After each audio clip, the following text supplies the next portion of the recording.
The Kingdom of Kush was a powerful ancient civilization that ruled over a region of northeast Africa south of ancient Egypt. For a period, it ruled over Egypt and had its main cities on the Nile River, White Nile River, and Blue Nile River. The region that was ruled over was then known as Nubia and is now part of Sudan. Kush was the second greatest civilization in ancient Africa, second only to Egypt. The kingdom was famous for its rich gold mines, iron industry, and as a trade center. The kingdom existed for more than 3,000 years, but its emergence as a power in its own right occurred in the 11th century BCE when it gained independence from Egypt. It grew to become a major power, conquering Egypt in 727 and installing its own kings as pharaohs.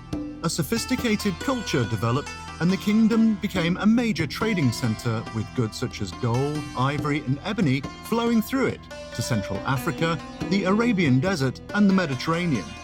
In fact, Kush became the hub that linked Central and Southern Africa to Egypt. There are three distinct periods of Kushite history. The first period is sometimes referred to as the Pre-Kushite Kingdom and lasted from about 2450 to 1450 BCE. The capital city was located at Kerma, between the first and fourth of the cataracts of the Nile, which were a series of 6 white water rapids. The kingdom's domain was as extensive as Egypt, its northern neighbor. The culture of ancient Kushite was primarily rural, being based upon agriculture, hunting, fishing, and the raising of livestock. The capital, Kerma, had a population of around 2,000 people. The second period of Kushite history, known as the Napata phase, lasted from 1070 until 300 BCE. It would see a dramatic reversal of fortunes as the Kushites broke free from the yoke of the Egyptians to conquer their conquerors. The Kingdom of Kush was conquered by the Egyptians in a series of campaigns between 1550 and 1070 BCE. Kush was forced to pay tribute to the Egyptians in the form of gold and other gifts such as cattle, ivory, ebony, and slaves. Kushite society became Egyptianized during this period, with the people being forced to worship Egyptian gods, wear Egyptian clothes, and serve in the Egyptian army. With the collapse of the Egyptian Empire in the 11th century BCE, Kush regained its independence. Egyptian culture had been so ingrained, however, that it continued to shape the lives of the Kushites.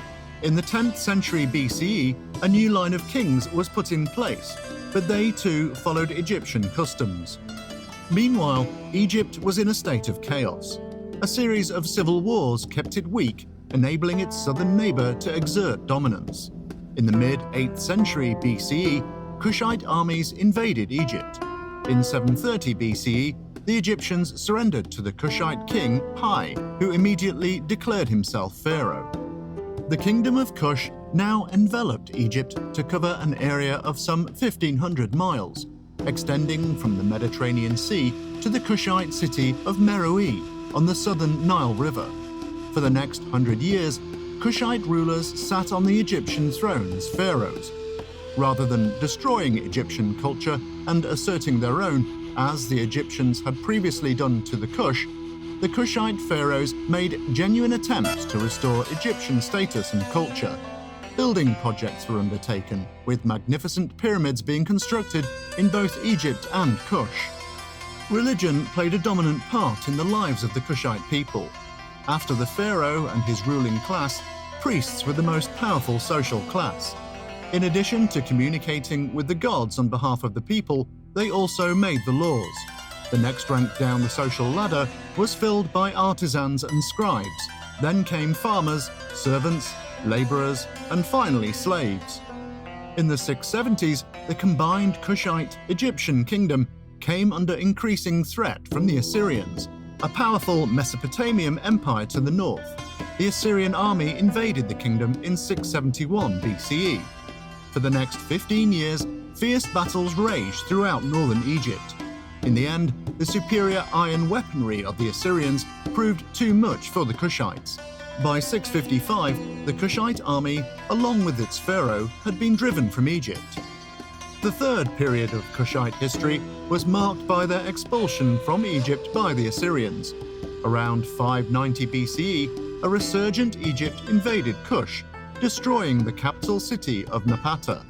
A new capital was established at Meroe, to the extreme south of the kingdom. As well as being as far away from the Egyptians as possible, the new capital's location also made it an important trading center. During this period, the Kushites traded with other African kingdoms, as well as Arabia and even such distant lands as Rome, China, and India. Meroe was able to develop into a flourishing metropolis.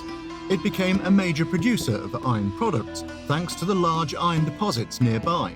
Such iron weapons as spears, swords, and arrows were produced in bulk, as well as farming tools and axes. During this period of its history, Kush rejected its Egyptian influence and returned to its African roots. They reinstituted the worship of their African lion god, clothed themselves in African garb, and revived their ancient language. Native Kushite architecture and art also flourished during this period. During the Meroitic period, the ancient tradition of female leadership was reinstituted. Female rulers were known as Kandakes, or queen mothers. Considered to be goddesses, they had unlimited power. The most famous of the Kandakes was Amanirenas, who successfully defended her kingdom against the Romans in the 1st century BCE. The Romans had already conquered Egypt and demanded tribute from Kush. Amanirenas responded by attacking several Roman forts on the border with Kush. For 3 years, the Kushites managed to hold off the vastly superior Roman army. Finally, a peace treaty was signed by which Kush would be assured its independence and not be required to pay tribute to Rome. It was a stunning victory for Amanirenas. The Kingdom of Kush survived for another 400 years, finally falling to invaders from Ethiopia around 350 CE. If you enjoyed this video, hit the like button and subscribe. If you have any other suggestions for future topics you'd like us to cover, please leave a comment below. And we'll see you next time on History Junkie.